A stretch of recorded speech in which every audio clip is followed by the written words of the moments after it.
ଆଜି କ୍ଲାସ୍ 9 ନଦୀ ବାବଦରେ ପଢ଼େଇବା। ଭାରତର ନଦୀ ସାଧାରଣତଃ କୃଷି, ପରିବହନ ଏବଂ ଦୈନନ୍ଦିନ କାର୍ଯ୍ୟରେ ସାହାଯ୍ୟ କରିଥାଏ। ନଦୀକୁ ଆମେ ଜାଣିଛନ୍ତି ବିଭିନ୍ନ ପ୍ରକାର କାର୍ଯ୍ୟରେ ବହୁମୁଖୀ ନଦୀବନ୍ଧ ଯୋଜନା କରାହେଉଛି। ନଦୀ ବନ୍ୟାକୁ ନିୟନ୍ତ୍ରଣ କରୁଛି, କୃଷିକୁ ନିୟନ୍ତ୍ରଣ କରୁଛି, ଆମର ଜଳସେଚନ ନିୟନ୍ତ୍ରଣ କରୁଛି। ତେଣୁ ନଦୀକୁ ସାଧାରଣତଃ ଭାରତରେ ଦୁଇ ଭାଗରେ ଭେଦ କରାଯାଏ। ଗୋଟେ ହେଲା ହିମାଳୟରୁ ବାହାରୁଥିବା ନଦୀ, ଆଉ ଗୋଟେ ହେଉଛି ଆମର ଉପଦ୍ୱୀପୀୟ ନଦୀ।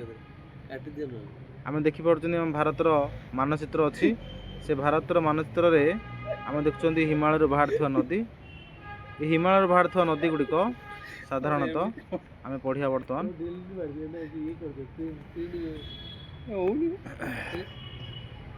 ଦେଖନ୍ତୁ ହିମାଳୟରୁ ବାହାରୁଥିବା ନଦୀ ଅଛି ଯେ ଆମେ ହିମାଳୟରୁ ବାହାରୁଥିବା ନଦୀ କି ସାଧାରଣତଃ ଗଙ୍ଗା, ସିନ୍ଧୁ ଓ ବ୍ରହ୍ମପୁତ୍ର କଥା ଜାଣିଛେ। ଯମୁନା ମଧ୍ୟ ହେବ, ସେଟା ଗଙ୍ଗାର ଉପନଦୀ। এই ନଦୀ ଗୁଡ଼ିକ ସାଧାରଣତଃ ହିମାଳୟରୁ ବାହାରିଛି। ଏଗୁଡ଼ିକ ହେଉଛି ପେରେନିଆଲ, ଅର୍ଥ ବହୁ ବର୍ଷୀୟ, କାହିଁକିନା ଜୀବନ ମାନେ ଚିରସ୍ରୋତା, ସବୁବେଳେ ବହୁ ବର୍ଷ ଧରିକି ପ୍ରବାହିତ ହୋଇଥାଏ। ଏଥିରେ ବରଫ ତରଳ ଥାଏ, ସେଥିପାଇଁ ଏଗୁଡ଼ିକ ଚିରସ୍ରୋତା। ଗଙ୍ଗା ସବୁଠାରୁ ଆମର ଭାରତର ଦୀର୍ଘତମ ନଦୀ। ଏହା ଗଙ୍ଗୋତ୍ରୀ ନାମକ ତୁଷାର ସେତୁରୁ ବାହାରିଛି। ଉତ୍ତରପ୍ରଦେଶ, ବିହାର ଏବଂ ପଶ୍ଚିମବଙ୍ଗ ଦେଇ ବଙ୍ଗୋପସାଗରରେ ପହଞ୍ଚିଛି। ତାପରେ ଆମେ ଯିବା ବ୍ରହ୍ମପୁତ୍ର।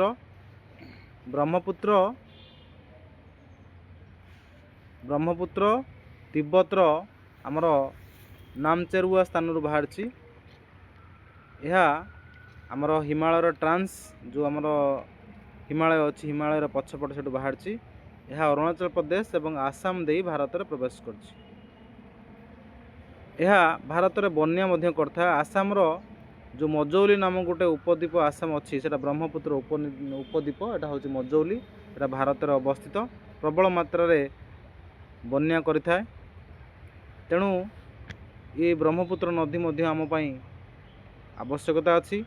ଏ ବନ୍ୟା ଆଣିଥାଏ।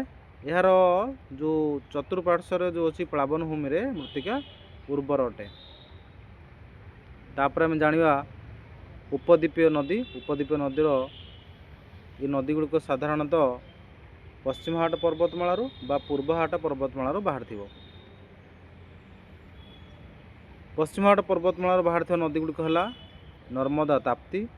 ପୂର୍ବଘାଟ ପର୍ବତମାଳାରୁ ବାହାରିଥିବା ନଦୀ ଗୁଡ଼ିକ ହେଲା କୃଷ୍ଣା, ଗୋଦାବରୀ, ମହାନଦୀ, କାବେରୀ। ଆମେ ଗୋଦାବରୀ ବାବଦରେ ପଢ଼ିବା। Godavari the longest river in peninsula. Godavari ସବୁଠାରୁ ଆମର ଯେଉଁ ଅଛି ଭାରତର ଯେତେ ଆମର ଉପଦ୍ୱୀପ ନଦୀ ଭିତରେ ସବୁଠାରୁ ଦୀର୍ଘତମ। ଗୋଦାବରୀ ନଦୀକୁ ଦକ୍ଷିଣ ଗଙ୍ଗା କହନ୍ତି। ଗୋଦାବରୀ ନଦୀଟା ବଙ୍ଗୋପସାଗରରେ ପଡ଼ିଅଛି। ଏ ନଦୀ ଗୁଡ଼ିକ ସାଧାରଣତଃ ବହୁତ ଉପକାର କରିଥାନ୍ତି। ନଦୀ ଗୁଡ଼ିକ ଜଳସେଚନ ସାହାଯ୍ୟ କରିଥାଏ, ବିଦ୍ୟୁତ ସୃଷ୍ଟିରେ ସାହାଯ୍ୟ କରିଥାଏ, ପରିବହନ ମଧ୍ୟ ସାହାଯ୍ୟ କରିଥାଏ। ନଦୀ ଗୁଡ଼ିକ ସାଧାରଣତଃ ଉଦ୍ଭିଦ, ପ୍ରାଣୀ ଏବଂ ହ୍ୟୁମାନ୍ ମଣିଷ ପାଇଁ ମଧ୍ୟ ଉପକାରୀ। ତେଣୁ ଆମେ ଏଥିରୁ ଜାଣିଲେ ଭାରତର ନଦୀ ଗୁଡ଼ିକ ଭାରତର ଦେଶର ହେଉଛନ୍ତି ଜୀବନରେଖା। ଆମର କୃଷି, ଅର୍ଥନୀତି ଏବଂ ସଂସ୍କୃତିକୁ ନିର୍ଭର କରିଥାଏ। ଏବଂ ଆମର ଦାୟିତ୍ୱ ମଧ୍ୟ ଅଛି ନଦୀକୁ ସୁରକ୍ଷା ଦେବା। ଗଙ୍ଗା ଆକ୍ସନ୍ ପ୍ଲାନ୍ 1972 ମସିହାରେ ହୋଇଥିଲା। ଗଙ୍ଗା ନଦୀ ଭାରତର ବହୁତ ଦୂଷିତ ହେଉଛି। ତେଣୁ ଗଙ୍ଗାକୁ ଭାରତର ଆମେ ହୋଲିଷ୍ଟ ରିଭର କହନ୍ତି, ଯେଉଁଟା ପବିତ୍ର ନଦୀ। ତାକୁ ଆମେ ସୁରକ୍ଷା ଦେବା ଏବଂ ତା'ର ଯେଉଁ ନଦୀକୁ ପରିଷ୍କାର କରିବା ଆମର କର୍ତ୍ତବ୍ୟ।